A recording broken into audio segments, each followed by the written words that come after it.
Hi friends, I'm here to tell you how I came alongside Lee as he endured pain and suffering as requested by you.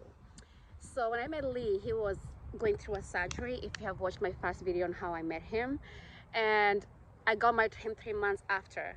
I did not know how rough it was gonna be or even how easy it's gonna be, neither did I know how fun it was gonna be. I just had to see it for myself. And beside how sweet Lee was, it was a hard journey, I will say, especially at the beginning when I had to see his suffering for myself. And I remember I used to sit down with him after he came home from surgery in September when we got married in August, and I would see him lay down and he will be sleeping all day, mostly. I have to be the one to wake him up at 11 to offer him something to eat, and then he'll be tired after that and he'll want to go back to sleep. And I used to sit in the balcony and look at him sleeping all day, and I would ask myself, is this what I want for myself? Is this the kind of life I want for myself? And his mom used to come and tell me, hey Grace, you want to take a walk, go to the mall, or take a walk, take Charlie for a walk, and we're going to take care of Lee when you are gone. You need it. And they didn't believe actually that I was going to make it through with Lee. They actually thought that I was going to get tired and realize that's not the life that I wanted for myself, and I was going to leave. But I did not do that. They would tell me to go for a walk, and I didn't want to go for a walk. If Lee wasn't there, I ain't going. So I would sit at the balcony and watch Lee sleep. And if I'm tired of watching him sleep with my questions, I would join him in bed and we'll take a nap together. But you know what was disappointing is that I would wake up and he would still be sleeping.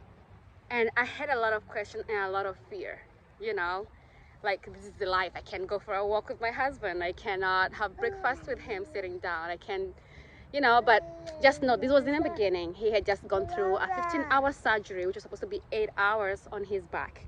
And it was really devastating. Took a toll on him. Anyway, I chose to stay with Lee. And I couldn't take a walk or go to the mall no matter what chance I got. I just wanted to be there for him when he wakes up. And I remember this moment I was sitting in the balcony, and it was clear to me as day that I needed to be there with Lee. And when I had all those questions in my head about that kind of life, I won't say God told me, because you can say God told me, you can say I had a vision or I had a feeling. I'll say that I found purpose in that kind of life. I felt so clearly in my heart that I have to be here. If I have to deny myself all the pleasures that can come from my life, being with someone who's healthy and up and about, doing fun stuff and making a lot of money, or probably less money, but healthy and strong, then I thought, if I have to give up that just for Lee to have me here when he wakes up, I knew that I wanted to do that. I found purpose in standing by someone who was suffering, and I said, I'll stay here so that if this guy wakes up, he'll find me here. He won't find me gone.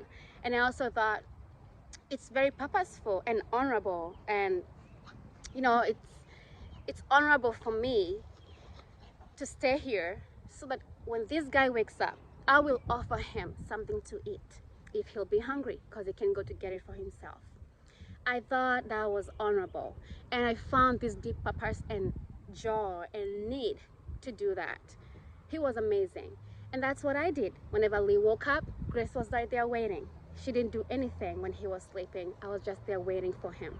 And I remember his mom he told me that Lee told him one time that he's so grateful to God that he knows when he goes to sleep, but when he wakes up, that Grace will be right there next to him, waiting for him. There'll be someone right there, and that's gonna be Grace. I am grateful that he knew that certainty that he's not gonna wake up and I wouldn't be there. And I'm grateful that I did that, because I literally do not have any regrets. I served the purpose that was there for me at the time, and I made someone's life beautiful and hopeful.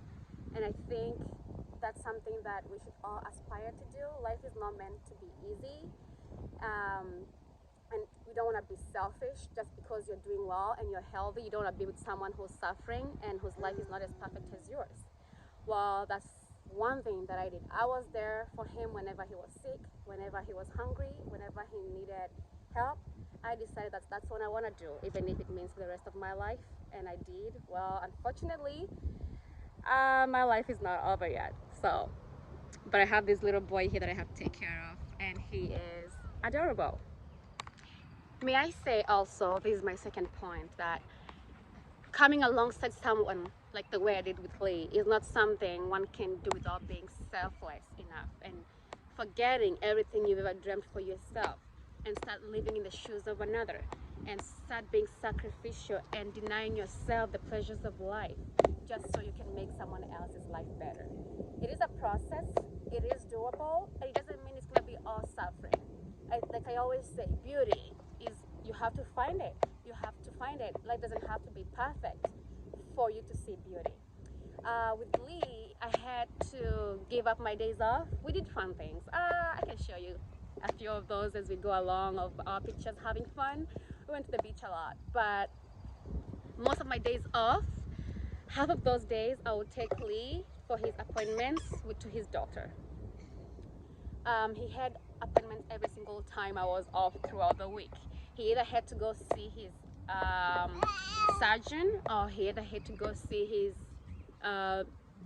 pain management doctor, or he had to see an acupuncture, or he had to see a doctor for ketamine infusion, or he had to see a doctor for dry needling. Name it, whatever it was, there was always something, and he needed all that all the time. And I found joy driving with Lee. We always drove together to wherever we were going to, for as long as he was there with me. I like that. I found joy in that. I knew that I don't have to go for long vacations to the Caribbean or to Hawaii for me to be in love with my husband, to love him and honor him and feel like I'm the luckiest woman in the whole world. I did not need that. I just wanted to be right where he was. And so every day off, I did that with him. I didn't complain. I didn't feel like I was missing out on anything, because actually I am missing out on a lot right now that he ain't here. I wish he was here for me to do those things. The third thing that I want to share is, I'll point out that Lee had some kind of, he used to sweat a lot. But it wasn't like sweat, because it never smelled like anything. It used to be like water, like he would just soak the bed. And I would wake up and find that he's soaking wet. His clothes are wet, the sheets are wet on his side, sometimes to get to me. I did not get frustrated. I did not feel like I can't do this. In fact, I wanted him to sleep dry. And even though he didn't want to bother me and he didn't want me to do it, I did it anyways. I did it against his wish. And mind you, he wouldn't get up to help me change. No, he was so much in pain, so he was coiled up, and I would have to roll him side by side, because, you know, I'm an expert in these things, and I would change everything. So we came up with the idea of him laying on a towel so it can absorb the sweat that's gonna go to the sheets, because we can't change the sheet at the bottom all the time. But I would change the top sheet, the cover sheet, and the blankets if they're wet, and also his clothes. So I would do that myself, like, let me say 4 to 5 times a night, so my husband can sleep dry. Just like I would want to sleep dry, I want him to do the same. I won't coil up on my side and be like, this is so troublesome. No, I didn't do that. I served him to the end. I'll change those sheets 4 to 5 times a night if I had to, just so my husband can be dry. And I know that he really appreciated that. And he saw God's hand come through for him through a human being. Well, I'm getting all this information of what he thought from the writings that he left behind for me, and also for the things that he told me, the texts that he sent me that I already forgot about. But I did that for him every single night. And may I mention that his last week before he came to die, he did not sweat at all. And I thought, oh my God, Lee, you're getting better. It's been 4 days, you haven't sweat one bit at night. Maybe you're getting better. Little did I know it was coming to an end. God decided to heal him way before he took him home. And boy, I miss him. It's been a hard journey without him. And I wish I would just keep doing that for him. I did not wish for him to die, not to be here because he was a burden, because he was not. He was a blessing to me. He was my husband, and I loved him. And I loved doing life with him. I would like to share that Lee gave me more than I gave him. And if he was here, he would probably say, she gave me more than I gave her. You know, he used to tell me all the time, you haven't seen me in my best shape yet. I can't wait for you to see me in that shape. Did I get to see him? No. Did I love the one that I knew? I did, and I still do. But he gave me more than I gave him. He loved me in ways I've not been loved before. and so did I love him in ways that no one else loved him before. And that could be a story for another day.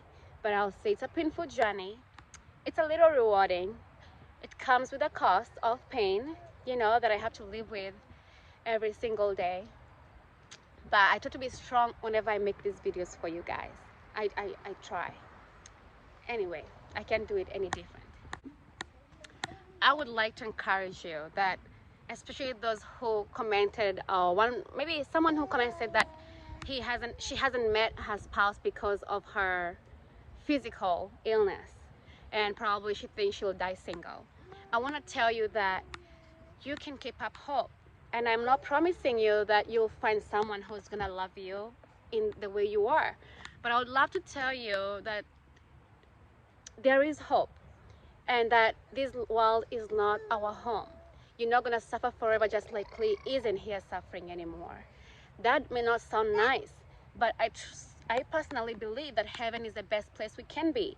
And if someone doesn't believe in heaven, I will say death is a gateway to a life without suffering. Whether there's one, the good thing is, whether there's one or not, the good thing is you won't suffer anymore. But you could be lucky enough to find someone like Grace who's gonna love you through it all. It is possible, and I really hope that we have many people who can do that for other people out there. And I'm not talking about sympathy, I'm talking about loving you, just like I loved Lee. I didn't feel sorry for him. No, I partnered with him through life because he was the love of my life, and I wanted to be there with him no matter what.